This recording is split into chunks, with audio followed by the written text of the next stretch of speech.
Berita Pagi.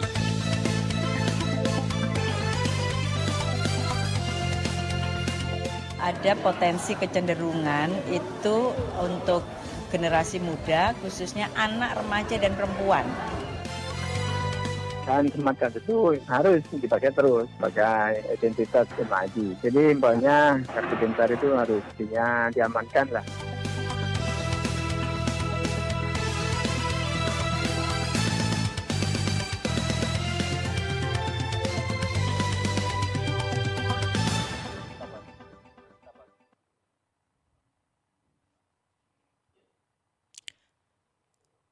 Assalamualaikum warahmatullahi wabarakatuh. Selamat pagi pendengar, pukul 6 waktu Indonesia Barat. Saatnya kita ikuti Berita Pagi edisi hari Jumat tanggal 7 Juni 2024. Saya Ferdian akan menyampaikan buletin Berita Pagi selengkapnya.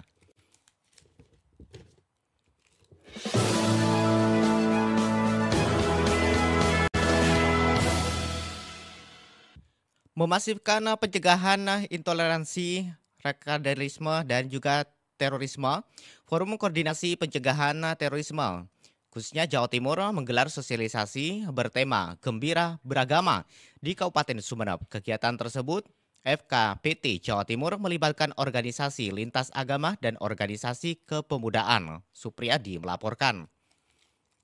Forum Koordinasi Pencegahan Terorisme FKPT Jawa Timur terus memasifkan pencegahan intoleransi, radikalisme, dan terorisme. Kali ini pencegahan dilakukan melalui sosialisasi bertema Gembira Beragama bertempat di Pendopo Keraton Sumeneb Rabu 5 Juni 2024. Ketua FKPT Jawa Timur Hesti Armiwulan mengatakan, Kabupaten Sumeneb menjadi lokasi sosialisasi, salah satunya karena kondisi geografis. Wilayah yang terdiri dari banyak pulau perlu antisipasi maksimal dari masuknya paham yang bertentangan dengan Pancasila. Melalui kegiatan ini pihaknya mengajak semua lapisan masyarakat ikut aktif melakukan pencegahan intoleransi, radikalisme, serta terorisme. Bersama-sama melakukan upaya pencegahan intoleransi, radikalisme, dan terorisme khususnya di Kabupaten Sumeneb ini. Saya kira kita bisa melihat sebarannya ya. Mungkin karena di Sumeneb ini adalah di paling ujung, kemudian pintu masuk gitu ya, dari berbagai jalur, pulaunya begitu banyaknya, nah sehingga ada hal yang perlu kita antisipasi. Sementara Bupati Kabupaten Sumeneb Ahmad Fauzi Wongsoyudo menegaskan, langkah yang dilakukan FKPT Jawa Timur harus didukung semua pihak.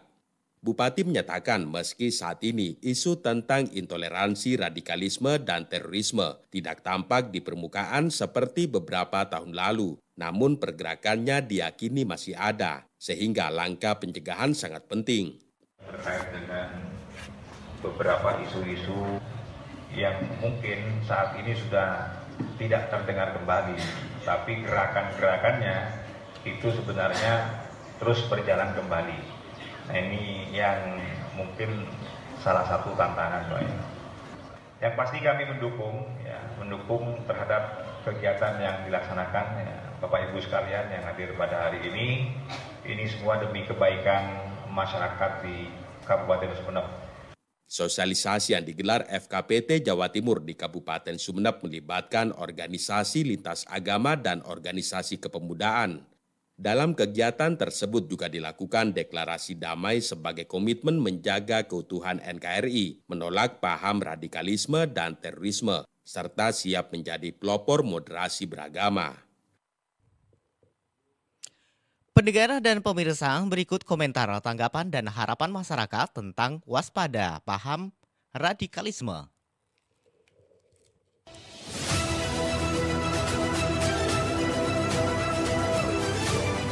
Tidak hanya pencegahan ya, namun pelaku ataupun yang menganut paham radikal itu harus ditindak tegas. Indonesia yang ada karena perbedaan dan ideologinya Pancasila, sehingga paham radikal tidak boleh ada di Indonesia. Menurut saya ya pencegahan paham-paham radikalisme atau semacamnya itu memang perlu terus dilakukan, karena paham-paham seperti itulah yang akan memecah belah bangsa.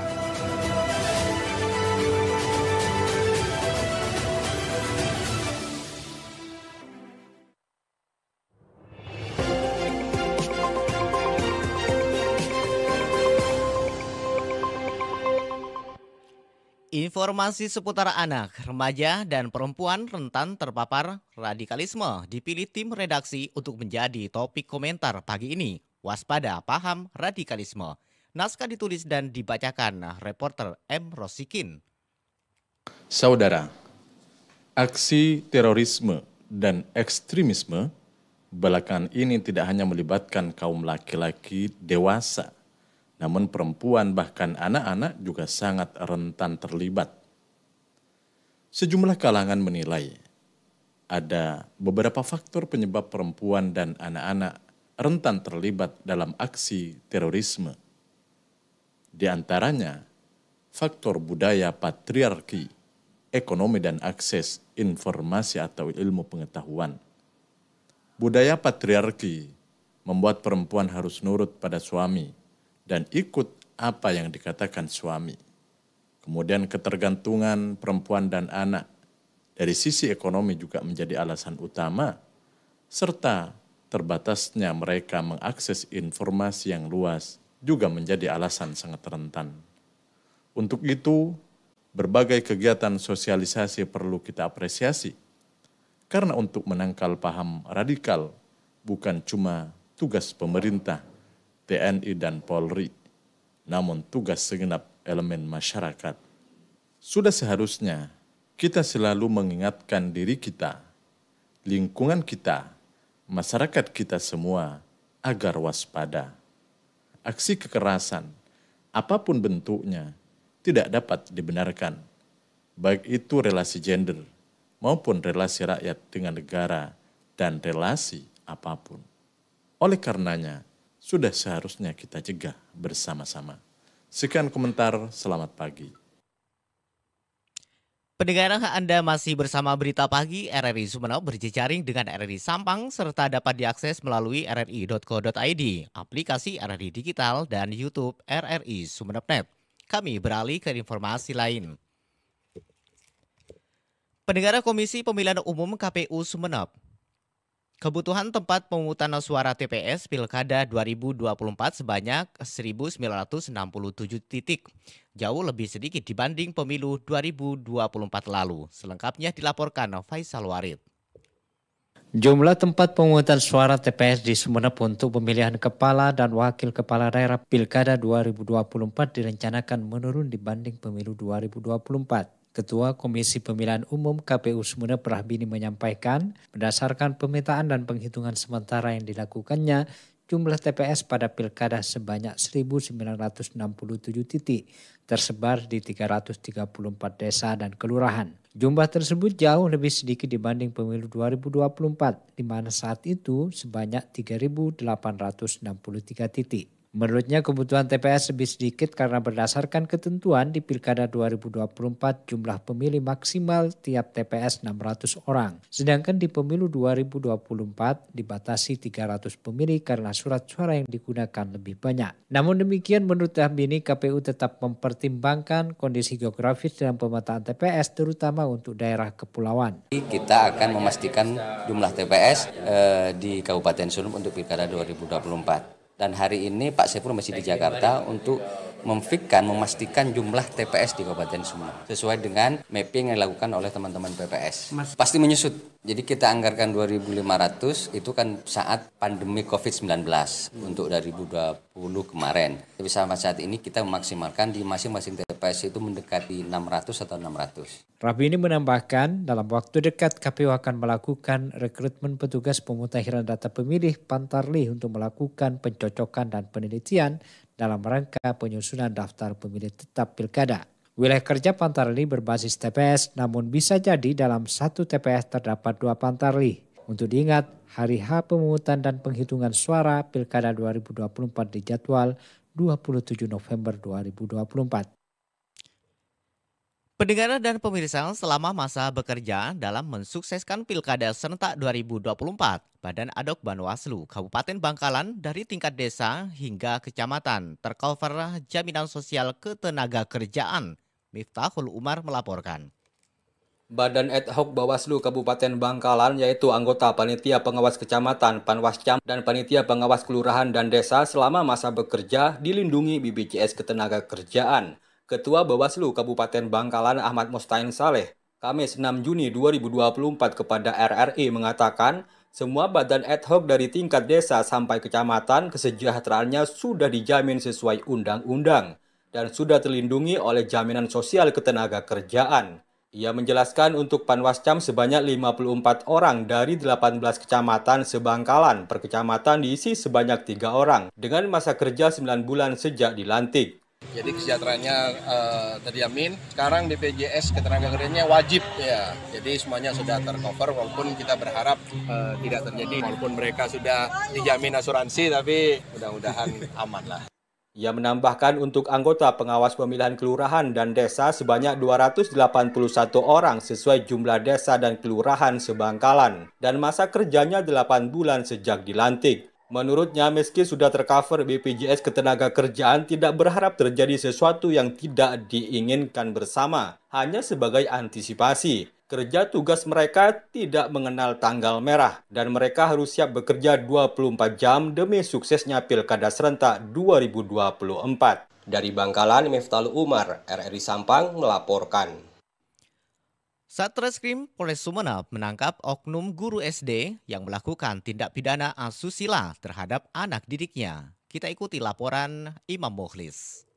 Satreskrim Polres Sumeneb menangkap oknum guru pelaku pencabulan terhadap 3 siswinya. Kapolres Sumeneb AKBP Henry Noveri Santoso melalui Kasih Humas, AKP Widiarti menjelaskan, terduga pelaku ST sudah diamankan di Polres Sumeneb. Bahkan ST ditetapkan sebagai tersangka terhitung pada tanggal 5 Juni 2024. Pelaku ST dijerat pasal 82 ayat 1 ayat 3 Undang-Undang RI nomor 17 tahun 2016 atas perubahan Undang-Undang RI nomor 35 tahun 2014 tentang perlindungan anak dengan ancaman hukuman maksimal 15 tahun penjara. Diketahui korban pencabulan tersebut ada 3 anak, diantaranya siswi kelas 1 SMP, alumni SD tempat oknum guru tersebut mengajar, kelas 6 SD dan kelas 4 SD. Modus yang dilakukan oleh pelaku atau tersangka dengan cara memegang bagian sensitif korbannya. Pelaku sudah ditetapkan sebagai tersangka. Untuk pelaku pada awalnya untuk penangkapannya yaitu pelaku diundang tidak hadir karena ada halangan. Jadi keesokan harinya hadir dengan didampingi kuasa hukumnya dan sudah dilakukan pemeriksaan oleh penyidik Satreskrim dan terhitung hari ini sudah dilakukan sebagai penetapan tersangka. Barang bukti BB yang diamankan oleh Polres Sumeneb yakni berupa baju sekolah warna putih, rok sekolah berwarna merah, kemudian kerudung berwarna putih, baju sekolah warna putih, rok sekolah berwarna merah, kerudung berwarna putih.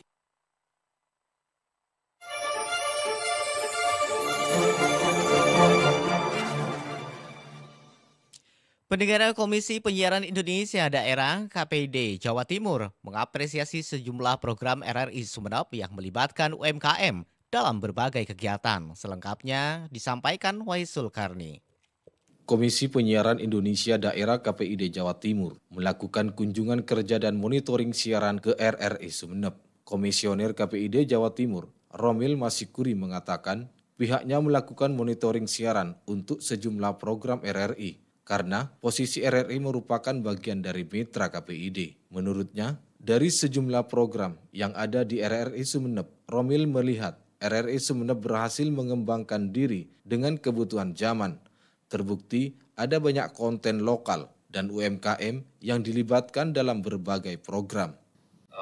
Bagaimana kehadiran RRI Sumeneb ini juga bisa mendukung terhadap pengembangan UMKM, pengembangan budaya lokal, sehingga RRI juga tidak hanya kepada aspek hiburan semata atau cuma sebatas informasi terhadap ke masyarakat, tapi juga itu ikut mendukung terhadap pengembangan perekonomian di Sumeneb.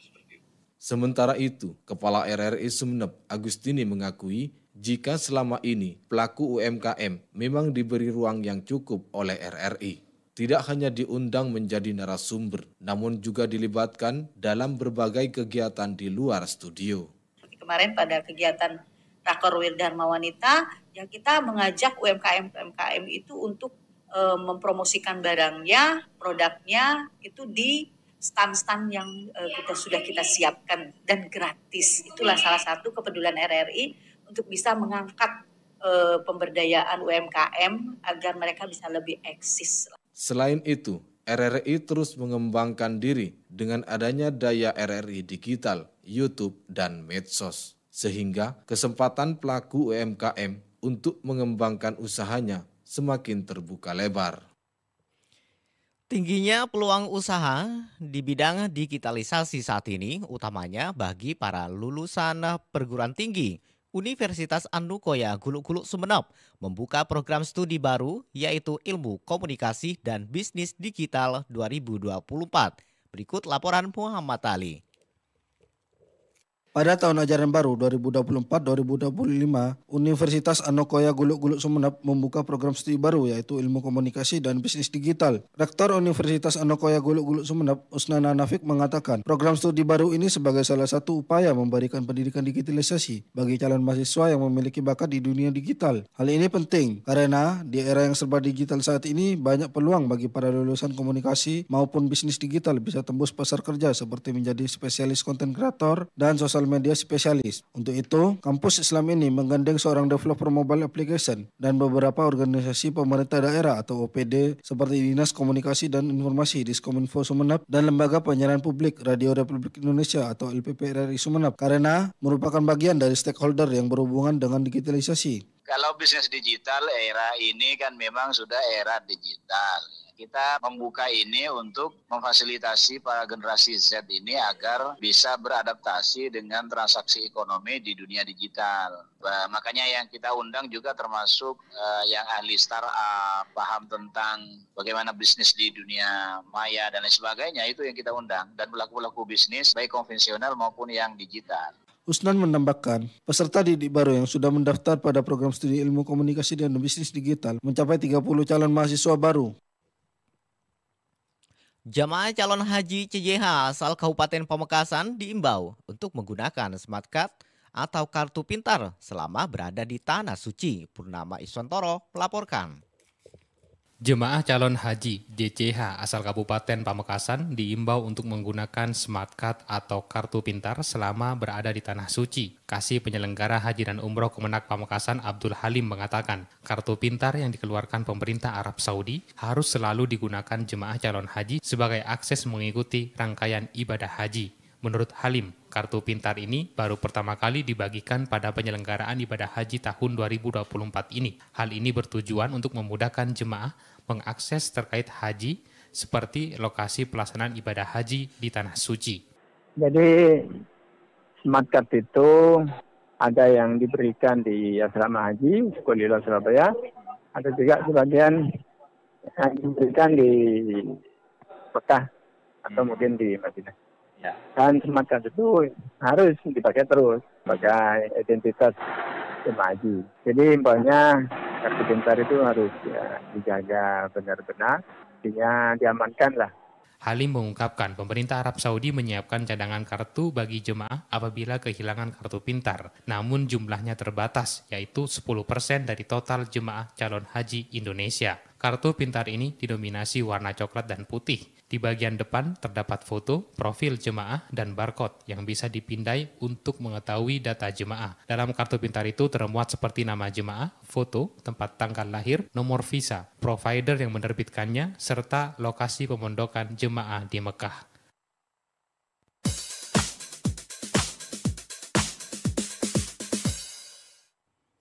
Pengurus Kabupaten Pemkab Taekwondo Pamekasan jadikan hasil di kejuaraan provinsi Kejurprov Taekwondo Championship Jatim Rebon tahun 2024 yang dilaksanakan di Gor Kanjuruan, Kepanjen, Kabupaten Malang. Sebagai ajang tolak ukur jelang Pekan Olahraga Pelajar Daerah Popda Jatim 2024. Berikut laporan Familia.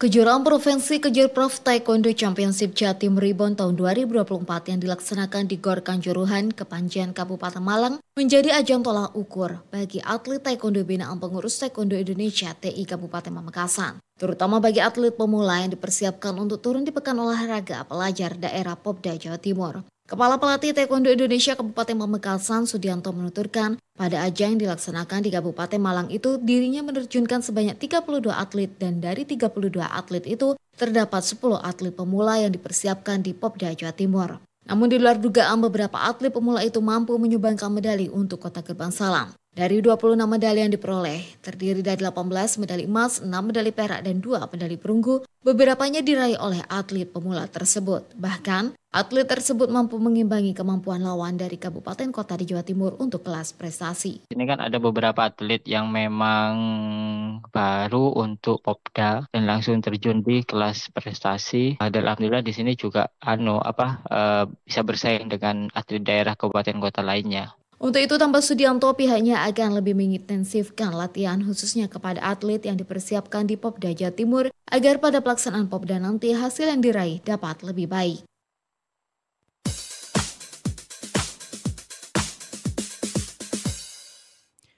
Sekian berita pagi produksi Radio Republik Indonesia Sumeneb. Untuk kritik dan saran, Anda bisa melalui telepon 0328 662 317 atau melalui alamat email di rrisumeneb@yahoo.com.